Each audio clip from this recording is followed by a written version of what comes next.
I'm Hadley Skeffington-Vos, the Assistant Village Manager at the Village of Niles, and today I'll be spending a day with the Niles Police Department. Hi, I'm Deputy Chief Joe Penze, and today we are making Hadley an honorary Niles police officer. She will spend the day with 3 different divisions: administration, investigation, and then the patrol division. So let's get started. The mannequins in the background are from the Sister Cities program, where as the different sister cities came to the Village of Niles, what they did is someone brought a uniform from whatever town they were from, and we put them up on mannequins to show our support to the Sister Cities program. At each one, there's an explanation next to them. I'm Hadley. I'm here with the Records Division, and we're going to hear from Chris about what a day in the life here is like. Okay, basically our incidents and arrest reports, what will happen is the officer will complete the report on our mobile unit.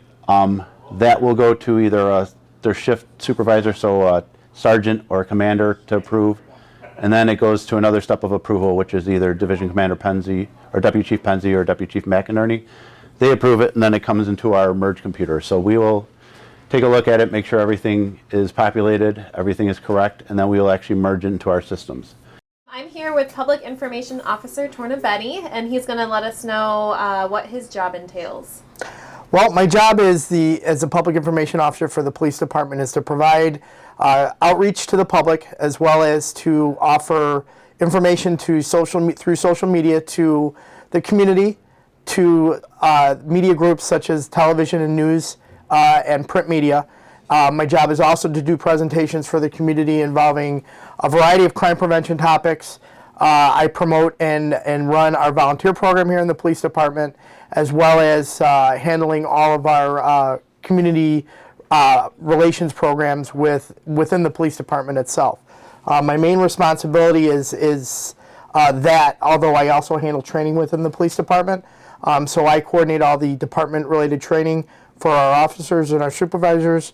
I get them registered for courses, I get them scheduled, and then I follow up with them to make sure that their training has been adequate, or it's something that maybe we don't want to send them to anymore. What are some of the special events that you help coordinate?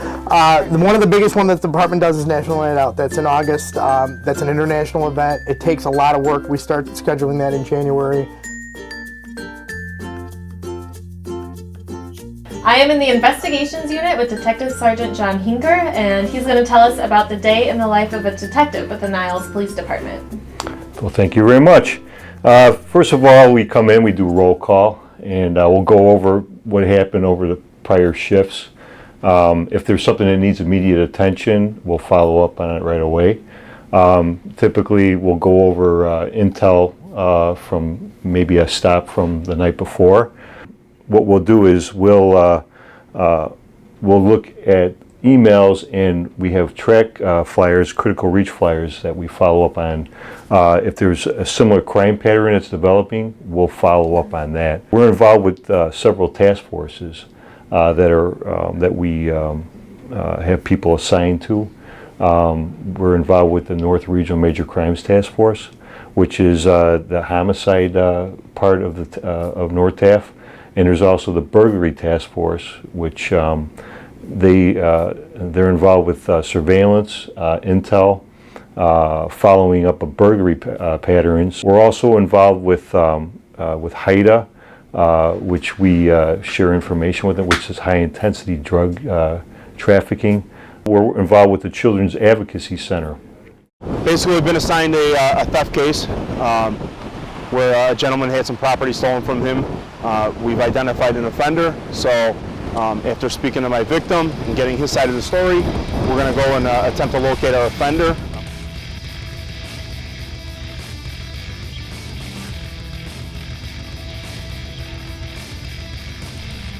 So we are in the Evidence Division in the Bag and Tag Room to learn about how the police department processes evidence. Hi, how are you? A police officer goes to a crime scene. He processes the crime scene. He brings evidence in, whether it be fingerprints or DNA evidence. It comes in this room. It's processed through our procedure, bagged, and then he goes into this computer, and there's a program called the Beast. He enters it into that program and processes it. He bags it. He puts a sticker on it with a barcode, which goes by our complaint number. Then he places it in one of these lockers. It's locked on the other side. And then only I or someone in this room can get it out, at which point we release that locker so we can use it for further storage. And then by this barcode, I transfer it to a bin where it would stay, or I would send it to the crime lab. At that point, we wait for results from the crime lab, and the process is done. Okay, so we are in the front reception area, the police department, and here to learn what people can expect when they come to the police department and what's done in this area. What the front desk is we're the first step in the police department. You come walking in, you could we do our non-highway accidents or any non-emergency calls that come into the front of the desk. We also take care of animal control, child seats, all weather-related issues. I'll start here at the front desk. We'll get all the calls from first, and then we'll dispatch out from there. Okay, so as we enter lockup here, the officer has to check his firearm for safety. Not allowed any firearms in lockup, and that's for both the officer safety and prisoner safety. So now we're in the lockup facility here at the Village of Niles. We have several holding cells here. They're individual man cells. We also have a group holding cell. All right, so we are now going to go for a ride along. This is the 2:30 to 11 shift. So we'll be out on the street seeing what happens during a regular patrol shift.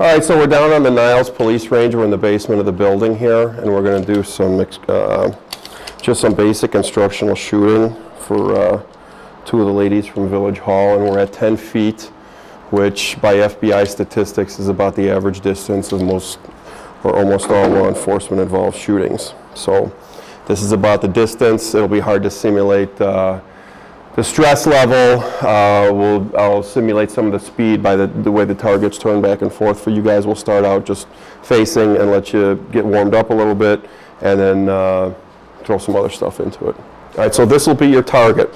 All right, so go ahead, grab the gun, and like slow, smooth press of the trigger to the rear. Get behind the gun like in an athletic stance. You want to kind of base out in like an isosceles triangle with your feet and your base. And then keep that front sight in between the rear, and then a slow, smooth press, and really lock. Try and grab that gun hard, squeeze it hard, death grip, and then lock those elbows, and then go ahead, press your trigger. Right there, upper chest, nice shot.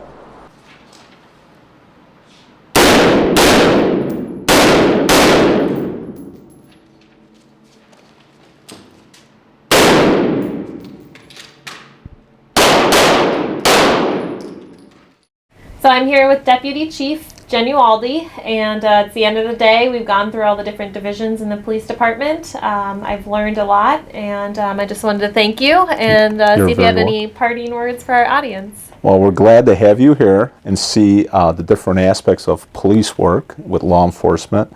Many citizens don't understand what the police department is made up of, with the different divisions, and what we do. But I hope you got a sense of what each division does, from administration. I believe you went to investigations and patrol division. And many things, what does a police officer do? Why do we make the decisions we do on the street? Why do we give citations on the street? And those are all valid questions, and we actually have a reason for all that. And the majority of people that come and do a tour of the police department, and we explain all this to, they're very surprised of the reasoning for everything. And we're not always happy for giving citations or tickets to people. It's part of our traffic enforcement, and we explain, to actually make the streets a little bit safer. But I do encourage other people to do what you're doing. We do have a Citizens Police Academy that we offer to all citizens. And I believe, I forgot how many weeks it is, but it's a great program, and they do exactly what you experience, you know, shooting at the shooting range. We teach them what the evidence technicians do, you know, a lot of intriguing things. So I strongly suggest that people take advantage of that. Okay, So, and where can they find more information? on our website, Okay. if they go on our website, there's an app, you know, an app that they fill out, and it goes to Sergeant Tornabene, and then he'll contact it and for the next class. And it happens every year. So, okay. So, Well, thank you very much. you're very welcome.